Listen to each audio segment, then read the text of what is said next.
You have earned my deep respect, and I will tell you exactly why, my beloved child. 7 days ago, you did something that captured my full attention, something that created ripples far beyond what you could have imagined. It indirectly touched lives, brought hope to the hopeless, and reminded struggling souls that I am still present, still active, still working in the details of their days. My child, you must understand that I am always watching over you with eyes of love, not scrutiny, and you should never, ever underestimate the profound weight and eternal significance of obedience in what you perceive as the smallest, most ordinary moments of your life. You thought what you did was nothing special. You thought it was insignificant, perhaps even forgettable in the grand scheme of things. You might have already dismissed it from your mind, categorizing it as just another day, just another decision, just another moment that would fade into the background of your routine. But I tell you with all the authority of heaven, my precious child, nothing, absolutely nothing, done in obedience to me is ever small. Nothing done in alignment with my will is ever wasted. Nothing done from a heart that seeks to honor me is ever forgotten. Heaven itself recorded what you did. The angels took careful note of it and celebrated. The ripples of that one act traveled farther than your earthly eyes could ever see, touching hearts in ways you may never fully comprehend in this lifetime.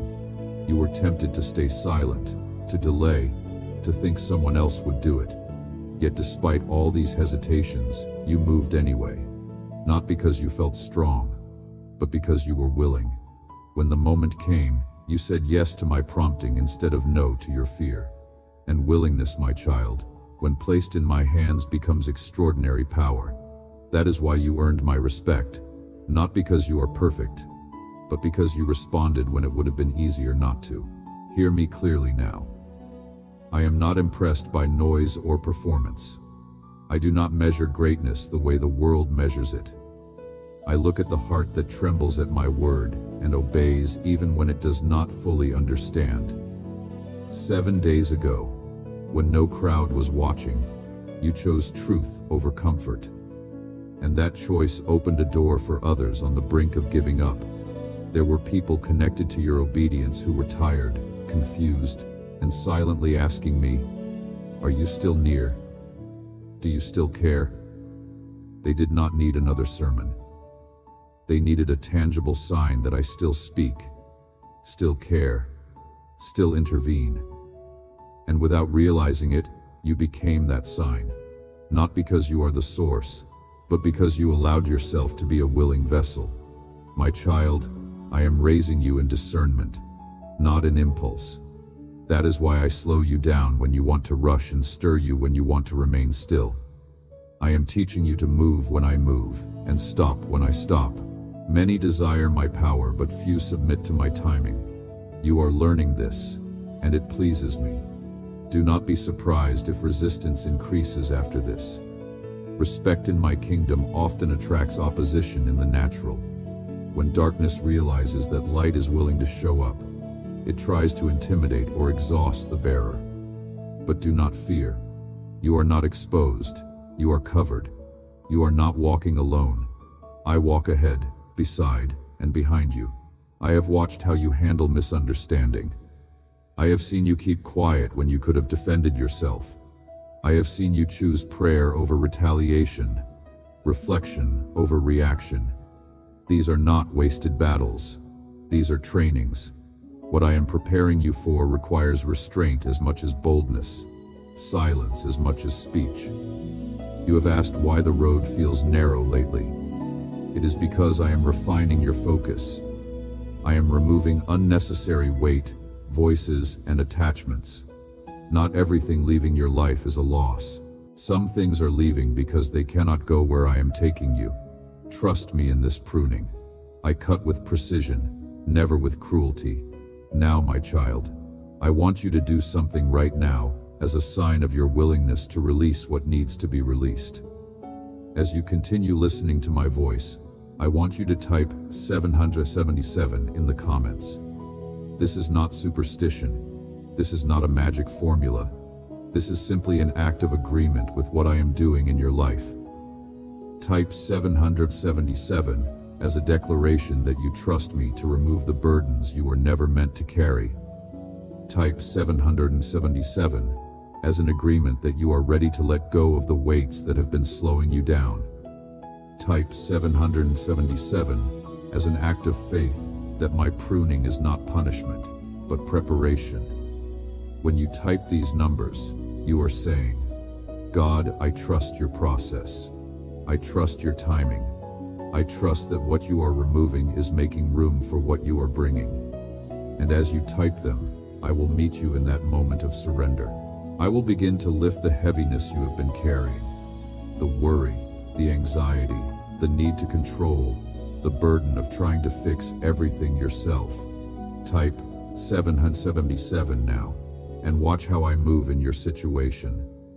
My child, there are moments ahead when you will be tempted to doubt whether obedience is worth it. Remember this: one obedient act can rescue someone you will never meet. One surrendered choice can interrupt a cycle that has lasted for generations. You do not always see the harvest immediately, but the seed is working beneath the surface. I am calling you into greater responsibility. Respect brings assignment. What I am about to entrust to you will require humility to carry and courage to release. Guard your heart from pride and your mind from fear. Both can distort what I am about to do through you. You are entering a season where discernment will matter more than excitement. Not every open door is from me. Not every opportunity is an assignment. Learn to ask me before you move. Wait for my peace, not just logical confirmation. I will never rush you into confusion. My voice brings clarity even when the path looks challenging. Now, as we step into this new year of 2026, I want to speak to you about something important. You are carrying burdens and sorrows from the previous year that were never meant to cross over into this new season with you. You are holding on to disappointments, regrets, and pain that I am ready to heal if you will release them to me. My child, this is a year of fresh beginnings, new opportunities, divine appointments, and supernatural favor. But you cannot carry the old into the new and expect the new to flourish. You cannot plant seeds of hope in soil still contaminated with bitterness. You cannot build a new future while clinging to an old identity. I am asking you to do something practical right now as an act of faith. As a seed sown into the soil of 2026, I am asking you to press the super thanks button. Now, before you misunderstand, let me be clear about what this represents. This is not about me needing your money. I own the cattle on 1,000 hills. This is not about the platform needing your support, though your generosity does help spread these messages to more hurting people. This is about you planting a seed for everything you are believing me for in 2026. When you press super thanks, you are making a declaration. You are saying, God, I am not just a hearer of your word, I am a doer. I am not just consuming hope, I am planting it. I am not just receiving encouragement, I am sowing it back. The seeds you sow today, seeds of faith, seeds of obedience, seeds of generosity, these are the seeds that will produce the harvest you have been praying for. The more seeds you plant with a sincere heart and genuine faith, the more abundant your harvest will be throughout this year. But here is what makes this even more powerful. When you press super thanks, you are not just sowing hope for yourself. You are sowing it for your entire family, for your children and your children's children, for your parents and siblings, for your spouse and your friends. You are sowing hope for everyone you love and care about. You are declaring over them, this year, breakthrough is coming. This year, healing is coming. This year, provision is coming. This year, restoration is coming. This year, doors that were locked will swing open. This year, prayers that seemed unanswered will manifest. This year, God's goodness will chase us down. The super thanks button exists for this very purpose, for you to tangibly participate in the good things that are coming to you and your loved ones in 2026. It is a point of contact for your faith, a physical action that agrees with the spiritual reality I am creating. So go ahead, press it now. Sow that seed of faith, plant that seed of expectation, release that seed of hope, and watch throughout this year as I multiply it back to you in ways that will astonish you, in forms you never imagined, through channels you never expected. I know you sometimes feel unseen. I know you wonder if your efforts matter. Let me answer. I see you fully. I see the private prayers, the silent tears, the unspoken questions. I am closer than you think, more involved than you realize. I am not distant, and I am not indifferent. There are people watching your life who will never read scripture, but they will read your obedience, your patience, how you respond under pressure. This is why integrity matters so profoundly. The world is starving for authenticity. Be what I have called you to be, even when it costs comfort. Do not carry yesterday's failures into tomorrow's assignments. I have dealt with what you have repented of. Stop revisiting what I have forgiven. When I correct you, it is to align you, not condemn you. Conviction draws you closer. Shame pushes you away. Learn to tell the difference. My child, I am sharpening your spiritual hearing. You will sense when something is not right. Do not ignore that nudge. That is my spirit guiding you. But do not let suspicion replace love. Discernment must walk with compassion. I am healing your understanding of trust. Some wounds came because others misused what you gave. I am restoring your ability to trust me without closing your heart to people.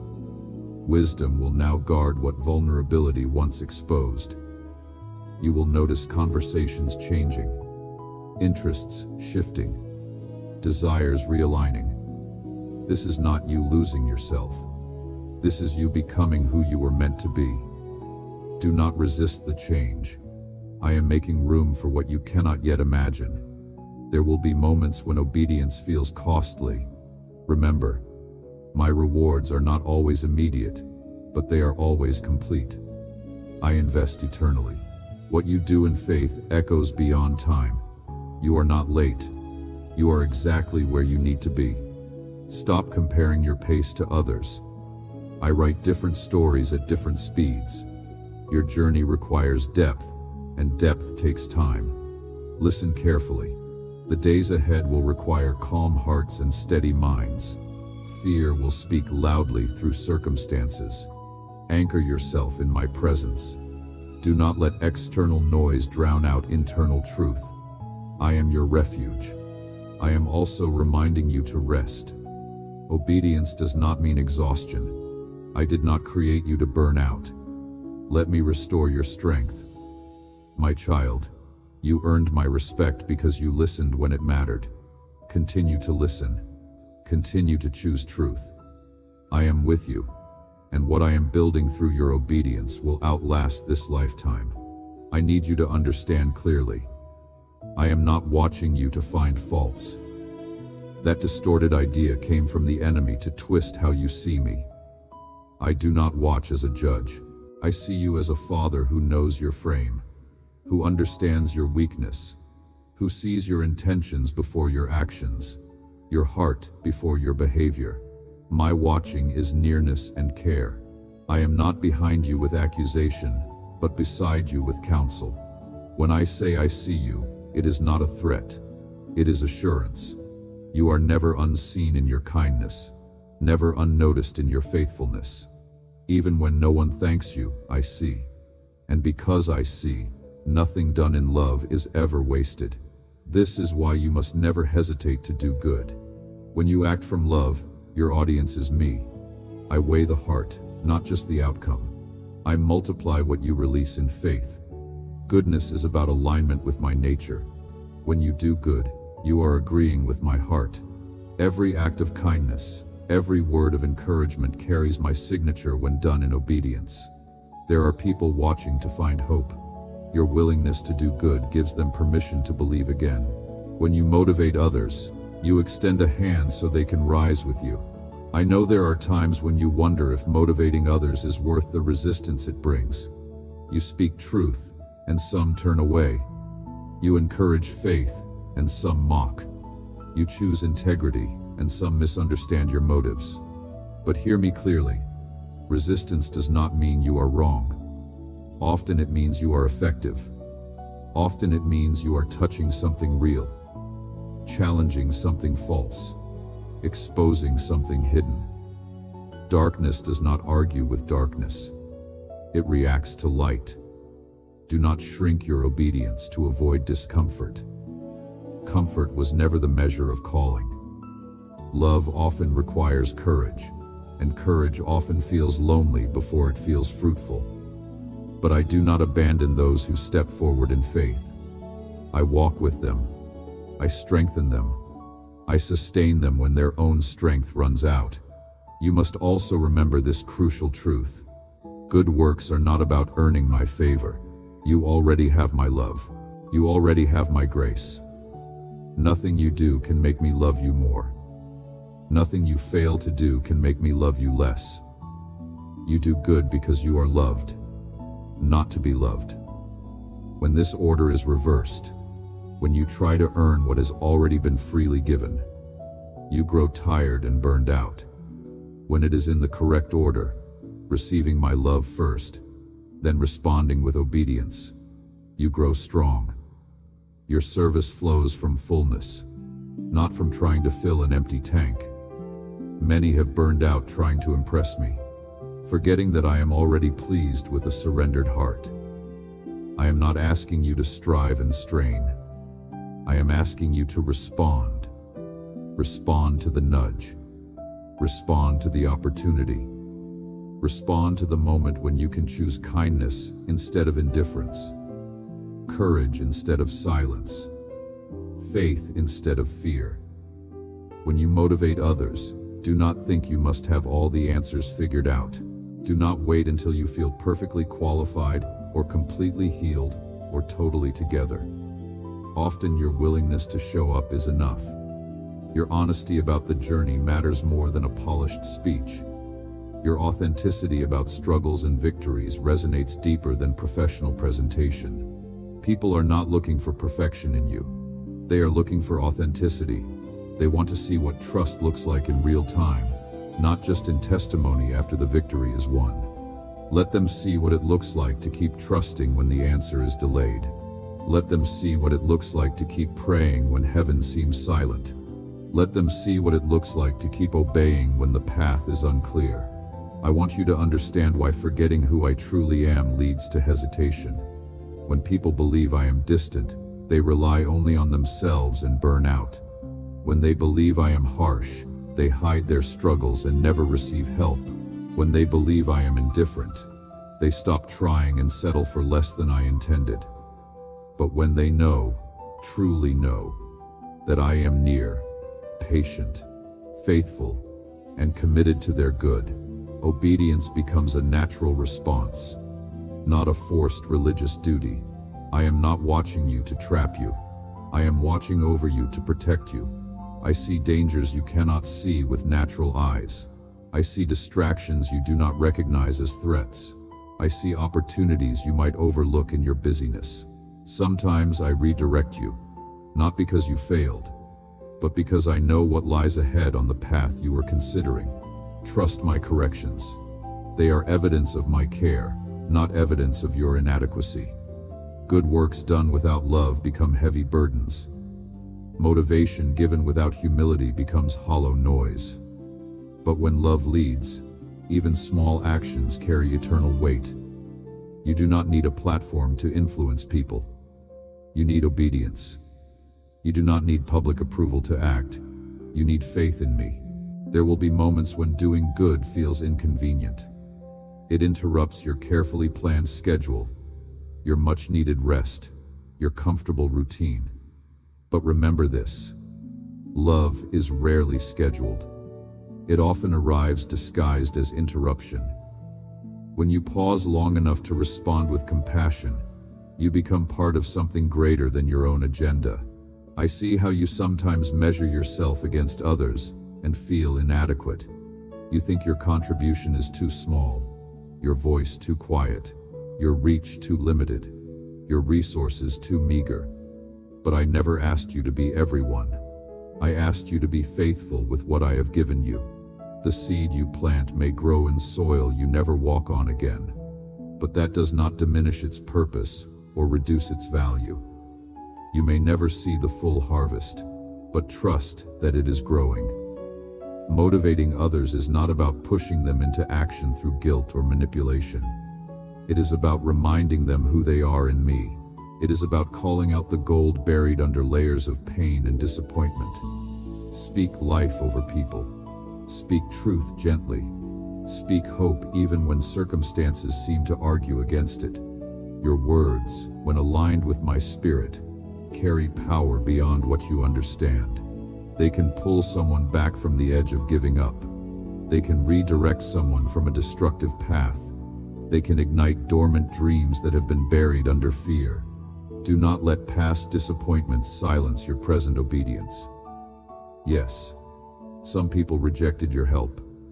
Yes, some misunderstood your intentions. Yes, some walked away despite your best efforts. That does not cancel your calling. That refines it. Learn from the past, but do not let it harden you. Adjust your approach, but do not withdraw your heart. I am calling you to remember that I am not a distant observer, but an active participant in your journey. When you do good, I am there amplifying the impact. When you encourage someone, I am there confirming the words. When you choose integrity in secret, I am there recording it in heaven. This awareness changes everything. It removes fear of failure. It dissolves hesitation born from insecurity. It turns ordinary moments into sacred opportunities. You stop asking, "Will this matter?" and start trusting that if I led you to it, I will work through it. There is a reason I urge you to keep your heart soft and tender. A hardened heart stops responding to my voice. A calloused heart loses its sensitivity to my spirit. A closed heart cannot receive new revelation. Protect your tenderness. Do not let cynicism convince you that goodness is pointless. Do not let disappointment harden you into indifference. Cynicism is the language of disappointment, not truth. It is the voice of someone who trusted and got hurt, then decided never to trust again. But I am still transforming lives through simple obedience. I am still restoring hope through ordinary people who choose to act when others remain passive. I am still using encouragement to pull people back from the edge when despair whispered lies to them in the dark. You may not always see the immediate result. Some seeds take time to germinate. Some breakthroughs happen far from your sight, in places you will never visit, in hearts you will never know were touched. But trust this: obedience echoes, love multiplies, faithfulness compounds over time. Never hesitate to do good because you fear it will not be enough. When placed in my hands with sincere faith, enough becomes abundance. Scarcity becomes multiplication. Never hesitate to motivate others because you feel unqualified. I qualify those who are willing. I use those who make themselves available. I work through those who say yes. Never forget that I am not watching to condemn, but to commune with you, to guide you, to walk with you step by step through every challenge and every victory. Remember my word found in 1 Samuel 16:7. The Lord does not see as man sees. For man looks at the outward appearance, but the Lord looks at the heart. Let that awareness free you to love boldly, to give generously, to speak truth gently, and to act faithfully without constantly second-guessing yourself. This is how light spreads in dark places.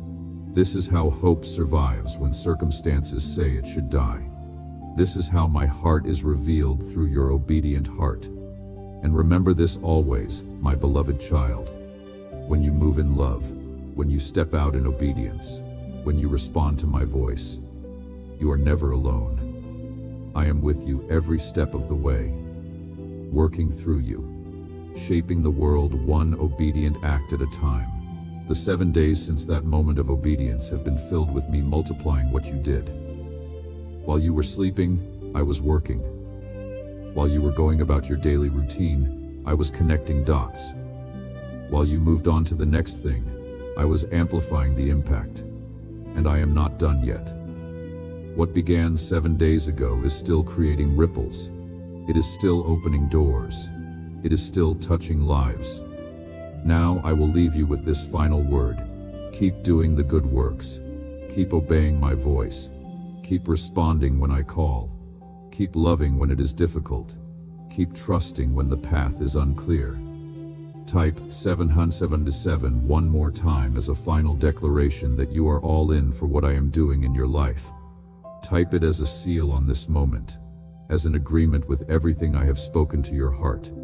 And as you move forward into the rest of 2026, know that I am blessing you, preparing you, and going ahead of you. Every seed you have sown, every act of obedience, every super thanks you pressed, every word of encouragement you gave, I am multiplying it all. This is your year of harvest. This is your year of breakthrough. This is your year of supernatural favor. Walk in it with confidence. Walk in it with faith. Walk in it knowing that I am with you always. I love you, my child. And I am so very proud of you.